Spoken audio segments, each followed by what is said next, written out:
Hi everybody, my name is Stephanie. Welcome to my channel. Today I am making a beautiful book cake that consists of 2 closed books, 1 open book, and a cute little wooden house on the top. This cake can be customized to any book or fairy tale that you wish. But for me, since I like playing games with my family, I decided to make this cake based on the game, The Grimm Forest. In this game, there are so many beautiful components. But for inspiration for my cake, I decided to go with the Friend and Fable cards, also the cute little wooden cabin, and the beautiful open book from the cover of the game. We have so much work to get to, so let's get started on this cake. Okay, let's start with the open book. I've already baked a 12 by 18 by 2 inch vanilla cake. I'm cutting off the top of my cake, and I'll just save that cake for my kids for later. I cut my cake in half horizontally, and then I fill it with delicious strawberry buttercream frosting. After I filled it, I put my top layer back on and I begin carving. I'm using my serrated knife to cut out a V shape in the center of my cake. You want to just take off a little bit at a time. For the sides of my cake, I'm cutting off just the edge at a slight angle, and then I flip the edge over and place it on the bottom of the cake.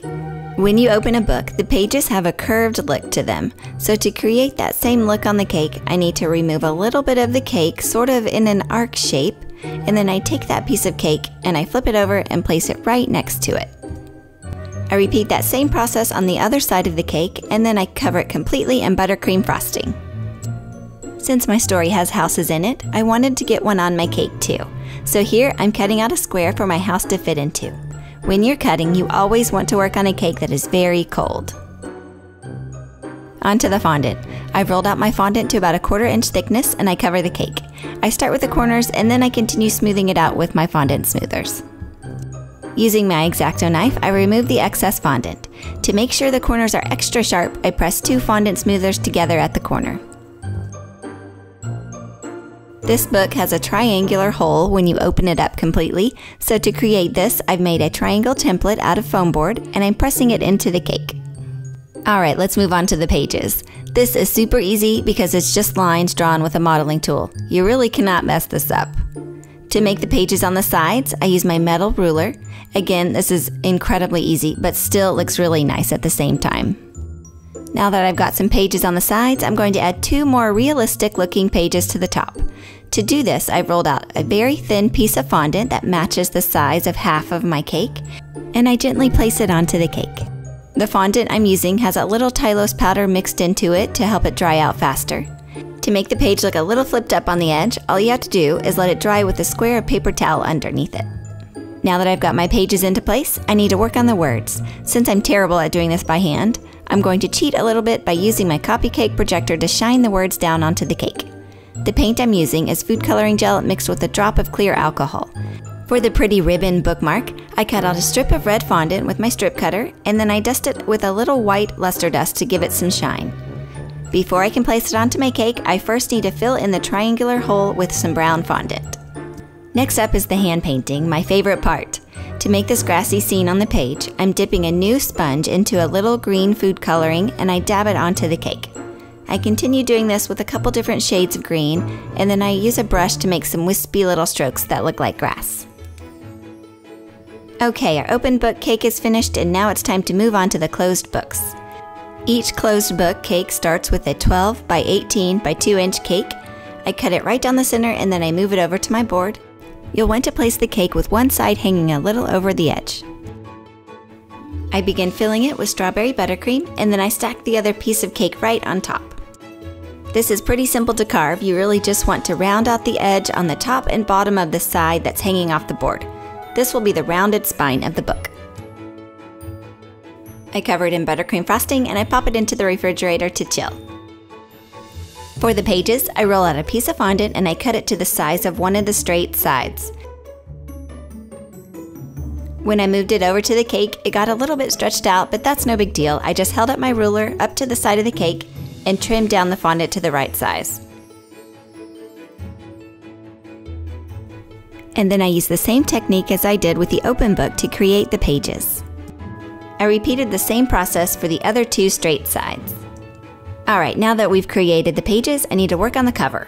I rolled out my fondant and cut it down a little larger than I thought I would need. I placed it onto the cake and I smoothed it out with my hands. Trimming these edges is a little bit tricky, so first I need to flip the cake over. I place a large lollipop stick against the cake and I use it as a guide for cutting. And then I use my kitchen scissors to cut away the edges around the spine. I flip my cake back over and use an impression mat to make it look like leather. If your edges start drooping a little, you can stick a toothpick right under it to help keep it into place. All books have a hinge right near the spine, so to make this, I just got my ruler back out and I used it to press a line into the cake. Pretty easy. Here I'm making the bottom cover pieces. To make these, I create thin strips of fondant. You'll want to be sure to use fondant that has been mixed with Tylose powder so that these will harden. Place the strips up against the cake so that they are overlapping, and then use an X-Acto knife to cut through both pieces so that they will match up perfectly. I cut pieces like this for all 3 cakes. They will need to dry out completely and will be attached to the cake at the very end. Be sure to make a couple extra just in case any break. I decided to make a template for the lettering on the spine of the cakes. To create the template, I printed out the letters and I taped them down to a cutting board. I then taped down a sheet of clear acetate on top of the letters. Using my X-Acto knife, I cut out the letters. You have to press down pretty hard, and it's easier if you cut this out on a hard surface rather than a wood cutting board like I did. Here it is, looks good. I also made a template for the word fable, which is what I'm using now. To get the template to stick to the cake, brush the back of it with a little bit of shortening. Okay, get it into place, and then brush luster dust onto the template. Peel off the template and voila! Go back over it with more luster dust just to fill in any spots that need a little bit more color. Now that my letters are on, I need to add some raised bands to the spine by attaching strips of fondant with edible glue. The books that I'm copying have a decorative gold edge. I already had this chocolate candy mold, so it was the perfect excuse to use it. I melted candy melts in the microwave and poured them into the molds. After they were all set, I brushed them with gold luster dust. If I had to redo this cake, I would probably make these out of fondant just so I didn't have to worry about them cracking when I stacked the cakes. To make the book look aged, brush it with food coloring dust. Alright, now onto my wood house. I'm layering up a 4-inch square cake with chocolate cake and chocolate ganache. Once I have it layered, I put it into the refrigerator to get it nice and cold. This house has a slanted roof, so I really just need to cut the top down at an angle. I give it one more coating in ganache, and I try to get it as smooth as possible. Next, I begin covering my house in chocolate fondant. I begin smoothing it out with my hands, beginning with the corners. To create the wood panels on the sides, I marked the lines in fondant with my ruler. I created the roof by rolling out logs of fondant and attaching them to the cake with edible glue. To make it look more wooden, I scratch it up with the back of my X-Acto knife. I also gave it a few more details like a door and a chimney, which I did not get any footage of making. If you have any questions about the making of that, feel free to ask me down in the comment section. I've already created my wood grain board. If you would like to see the making of it, I have another video here on my channel explaining how to do this. Let's put it all together. First, I move my red book over to the board. I'm securing it to the board with candy melts. I've already cut my plastic straws down to the exact height of the cake, and I'm inserting them in for support. Next, I'm stacking my brown book on top of the red one, and I insert more plastic straws for support again. After I've got my 2 closed books into place, I need to add the open book. Again, always work with a cold cake. It's just so much easier to handle. And here I'm adding my wood house. I also added some plastic straws under the house to support it. It's really coming together now. I just love this cake. Okay, we have another important part to add here at the end, the bottom book covers. To add these, I've melted some candy melts in a plastic squeeze bottle. I squeeze a line of chocolate along the edge of my fondant piece. Then I put it into place on my cake.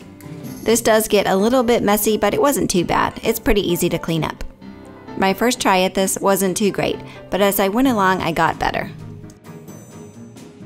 The strips on the bottom just need a little water or edible glue to get those into place since they're on the board. And here I'm placing the bottom cover on my open book in the same way with melted candy melts. I'm just adding a few more details like these brown stones around the house.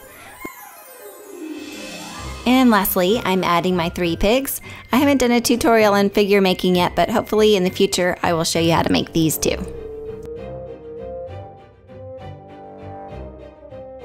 Here it is, the finished book cake. I'm really proud of this one. Thank you so much for watching my video. I hope you enjoyed it and learned how to make your own fairy tale book cake. If you're on social media, please be sure to check me out over on Facebook, Instagram, and Twitter. Also, if you have any ideas or suggestions for me, please let me know down in the comment section below. Alright guys, I'll see you next time. Bye!